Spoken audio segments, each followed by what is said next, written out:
So, this story begins from a university. We are shown a student named Emily. She wants to go home. That is why she is talking to her friend. She texted that I would go by bus. Her friend messages that you should check the campus rideshare board.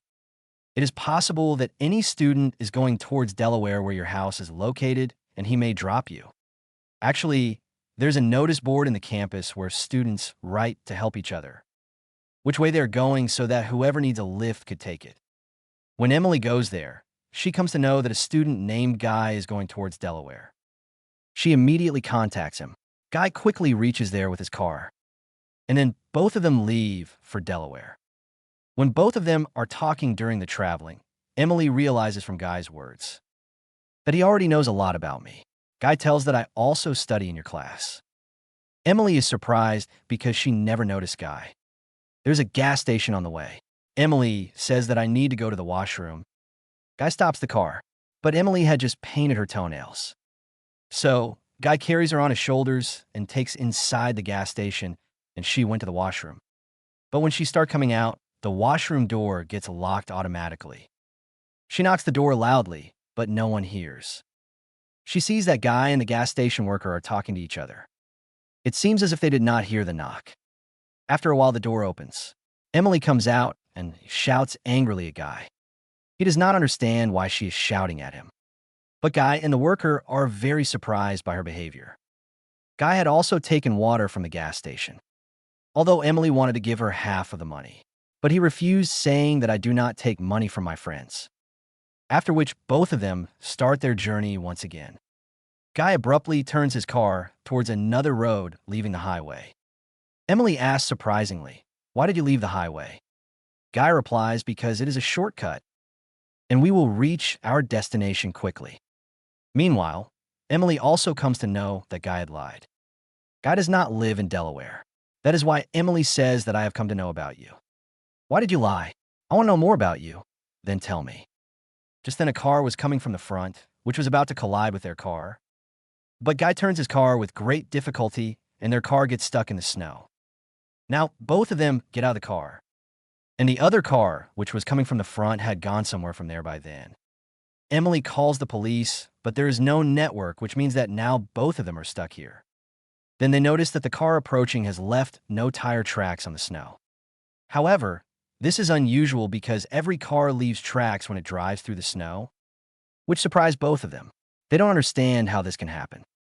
Emily goes inside the car again because it was very cold outside. And then, night fell. Guy says to her, "Open the car door. I also want to come inside." But Emily does not open the door because, according to her, all this is happening because of Guy. Both of them are badly stuck. Guy decides that he will go back to the gas station on foot so that he can bring help. After which he also left. Emily turns on the radio inside the car. Through the broadcast of radio, she learns that Snowstorm is being expected tonight, because of which the temperature can drop to 30 degrees, which means that it is going to be very cold here. Now, when Emily was sitting worried in the car, she sees a shadow in front of her. She calls him because she feels that this person might be someone who lives nearby and could help. But that man does not hear her voice and goes away from there. Now, Emily had come out of the car. After some time, Guy also comes back. He tells Emily that I went to the gas station, but they had left, closing the gas station. Emily gets suspicious.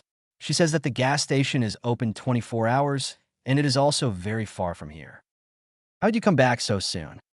Although this is not possible. Actually, Emily does not trust a single word Guy says. Now Guy is trembling with cold. That is why he comes inside the car and sits while turning on its heater. After some time, Emily also comes back inside the car. She notices that blood is trickling from behind Guy's ear. She also tells her that Guy says that maybe I've got hurt. That wound was on his head. Then Emily asks, "Why did you lie to me? You don't live in Delaware."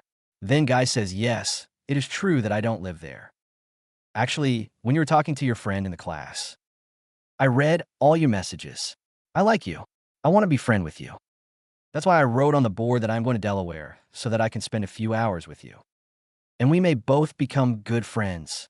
Now, on hearing this, Emily gets angry at first, but after some time, she forgives him.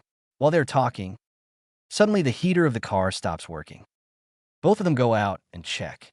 They find out that the fuel tank is leaking. The petrol in the car had run out. That is why it does not start, and the heater will also not work without this. That means now both of them will have to spend the whole night in the cold. After a while, Emily sees some priests when she goes out to relieve herself. She quickly calls Guy, but by then the priest had gone ahead. Guy says to her, "Go inside the car. I will follow them." Emily goes back to the car, and Guy followed the priest to a house. There he sees many strange and scary things. A police officer passes by Emily's car. She calls out to him, but he does not listen. Emily puts her hand on his shoulder to stop him, but his glove burns as she puts her hand. The police officer turns around. Then Emily gets scared seeing his face because it was very scary. Actually, he is not a human being, but his face is a devilish face. A snake comes out of his mouth when he opens his mouth. Emily turned around and she wanted to run away from there, but she sees two boys in front of her who were badly injured. Someone has beaten them badly. Emily could not bear all this, and she faints. After some time, Guy comes back and wakes Emily up after seeing her in this condition. Emily was scared. She tells Guy everything that she had witnessed. After which both of them come back inside the car. After some time, a police officer comes there. But he seemed like a normal person this time. He asks both of them to get out of the car. Both of them come out. He forcefully asks Emily to sit in his car. Now Emily was suspicious of his intentions. That is why she refuses. But when he repeatedly insists, Guy attacks him from behind with an iron rod. The officer's face is injured. But suddenly a wave bursts out. Immediately, after which both of them are shown back inside the car. They were surprised as to what just happened to them. They feel as if all this was a bad dream. But Guy still has that iron rod in his hand, with which he had attacked the officer. It means that it was not a dream. Now the cold is so intense that the rod sticks to Guy's hands. Guy's hands also get injured when they take out that rod. Then Emily sees a newspaper which Guy had brought from the house where he had gone while chasing the priests. There was a news printed about the accidents that happened on this road, in which the name of a priest is also there. It is also written that a police officer is responsible for all the deaths that happened at this place. So, all the people they had met here till now were not alive. But they were their spirits who have been wandering on this road for years. Now, due to the cold, both of them sleep in the car for some time. But Emily sees a vision at midnight, in which she sees the same police officer who had come near their car. He forcibly made a woman get out of her car at this very place. Then he did bad things with her, after which he killed that poor woman brutally. When this vision comes, Emily starts trembling uncontrollably. Guy woke up and wakes Emily. She was very scared due to this vision, which Guy calms down. Suddenly their car starts shaking violently. Both of them get scared, but after some time, everything calms down.